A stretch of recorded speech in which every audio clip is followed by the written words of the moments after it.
Da habe ich es einfach nicht mehr ertragen und wollte mir dann auch das Leben nehmen.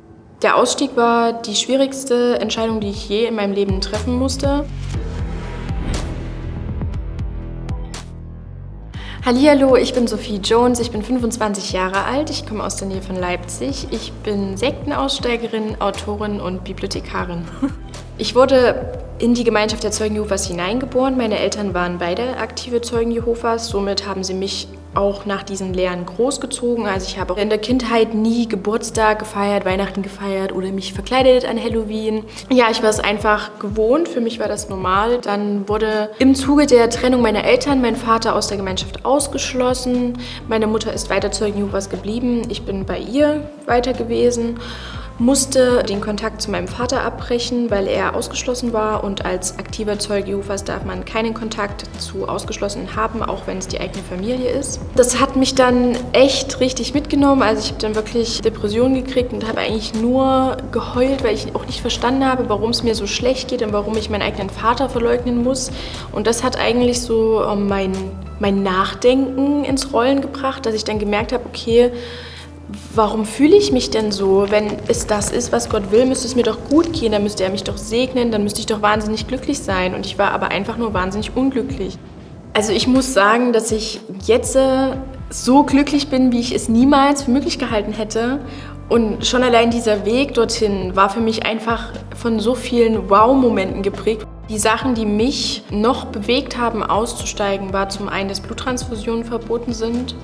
Also ich könnte mit mir selber vereinbaren, keine Bluttransfusion zu bekommen. Aber wenn ich irgendwann Kinder habe, ich wäre niemals in der Lage gewesen, denen eine Bluttransfusion zu verbieten und die sterben zu lassen. Das hätte ich niemals übers Herz bekommen. Genauso halt die Scheidungsgründe quasi vor Gott ist als einziger Scheidungsgrund Hurerei. Und ich wusste halt auch, wenn ich zum Beispiel mal einen Mann heirate, der ist jetzt okay, aber was ist denn, wenn der in 10 Jahren Alkoholiker ist oder wenn der mich regelmäßig verprügelt oder was auch immer? Dann darf ich mich ja eigentlich nicht von dem trennen. Oder auch, dass du dich persönlich nicht entfalten darfst. Ich durfte damals kein Abitur machen und das waren halt diese Punkte. Es gab noch viele andere, wo ich dann einfach gesagt habe, okay, das möchte ich für meine Zukunft nicht. Also der größte Tiefpunkt war wahrscheinlich, als ich so 13 oder 14 Jahre alt war. Da habe ich es einfach nicht mehr ertragen und wollte mir dann auch das Leben nehmen. Ich habe Gott auch angefleht, dass er mich erlöst, und es hat aber, wie man sieht, nicht funktioniert. Also ich war natürlich dann sauer auf Gott, weil ich habe ihn ja angefleht, dass er mich bitte sterben lässt und mich erlöst, weil ich auch einfach das nicht mehr ertragen habe, auch mit meiner Mutter die Probleme, und er hat mich nicht erlöst. Und danach war ich richtig sauer auf Jehova Gott, und danach habe ich dann angefangen, so ein Doppelleben zu führen. Also ich habe wahnsinnig viele Sachen gemacht, die bei Jehovas Zeugen als verboten gelten, weil das so mein Zeichen für Selbstbestimmung war. So klitzekleine Sünden, die eigentlich verboten sind, die haben für mich eine wahnsinnige Wirkung gehabt. Als würde ich ausbrechen aus meinem Käfig.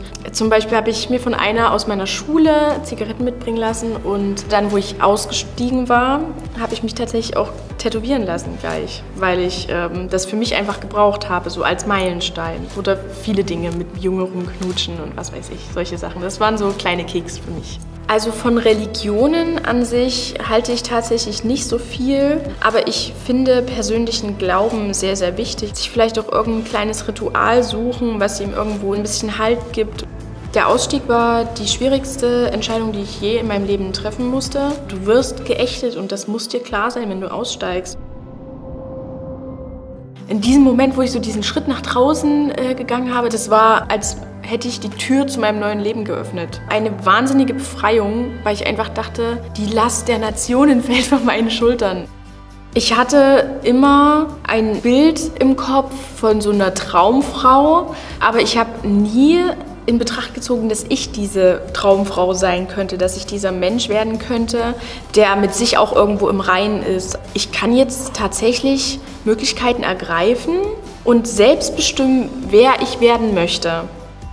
Ich habe mit 16 angefangen, eine Ausbildung zu machen als Fachangestellte für Medien. Ich hatte ja kein Abitur, aber wollte trotzdem studieren, also habe ich mir eine Möglichkeit gesucht. Ich schreibe jetzt gerade meine Bachelorarbeit. Seit einem halben Jahr habe ich jetzt selbst ein Buch geschrieben, was demnächst veröffentlicht wird.